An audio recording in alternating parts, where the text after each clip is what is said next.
पंतप्रधान नरेंद्र मोदींकडून मुंबईकरांना आणखी एक गिफ्ट. पंतप्रधान नरेंद्र मोदी यांच्या हस्ते मुंबईतील आंतरराष्ट्रीय क्रूझ टर्मिनलचे आज उद्घाटन. मुंबई पोर्टच्या बलाड पियर या ठिकाणी हा टर्मिनल असून 7,800 कोटीहून अधिक रुपये खर्च करून हा टर्मिनल उभारण्यात आला आहे. पंतप्रधान नरेंद्र मोदी यांच्या हस्ते मुंबईतील आंतरराष्ट्रीय क्रूझ टर्मिनलचे ऑनलाईन उद्घाटन.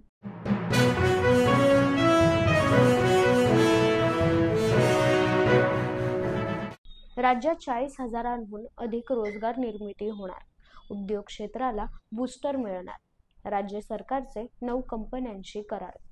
मुख्यमंत्री देवेंद्र फडणवीस यांच्या उपस्थितीत राज्य सरकारने केलेल्या करारानुसार मराठवाड्यासह विदर्भ, कोकणात 80,000 कोटी रुपयांहून अधिक गुंतवणूक केली आहे. मुंबईतील स्टील महाकुंभ कार्यक्रमात मुख्यमंत्री देवेंद्र फडणवीस यांच्याकडून माहिती.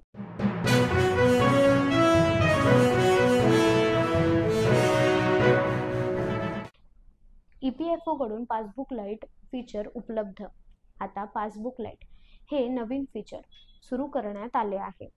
EPFO कडून पासबुक लाईट हे नवीन फीचर लॉन्च करण्यात आले असून आता तुमचा PF बॅलन्स तपासणे खूपच सोपे होणार आहे.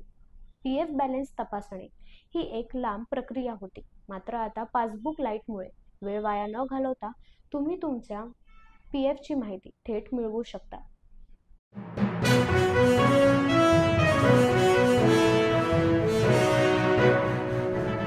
मध्य आणि हार्बर मार्गावर मेगा ब्लॉक. रविवारी मध्य रेल्वेच्या मध्य आणि हार्बर मार्गावर उद्या मेगा ब्लॉक असणार आहे.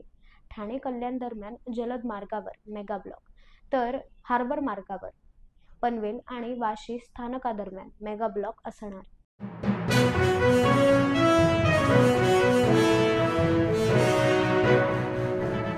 सुप्रसिद्ध गायक पडद्याआड गेल्याची अत्यंत दुःखद बातमी समोर येत आहे. बॉलिवूड गायक आणि अभिनेते जुबिन गर्ग यांचं निधन. वयाच्या 52व्या वर्षी त्यांनी अखेरचा श्वास घेतला. सिंगापूरमध्ये स्कुबा डायव्हिंग करत असताना पाण्यात बुडून त्यांचा मृत्यू झाला. या अपघातात महत्त्वाचं म्हणजे जिथे मृत्यू झाला तिथे त्यांचा गाण्याचा शो होता, मात्र शोच्या काही तास आधीच त्यांचा मृत्यू झाला. लोकनिर्धार चॅनलकडून बॉलिवूड गायक आणि अभिनेते जुबिन गर्ग यांना भावपूर्ण श्रद्धांजली.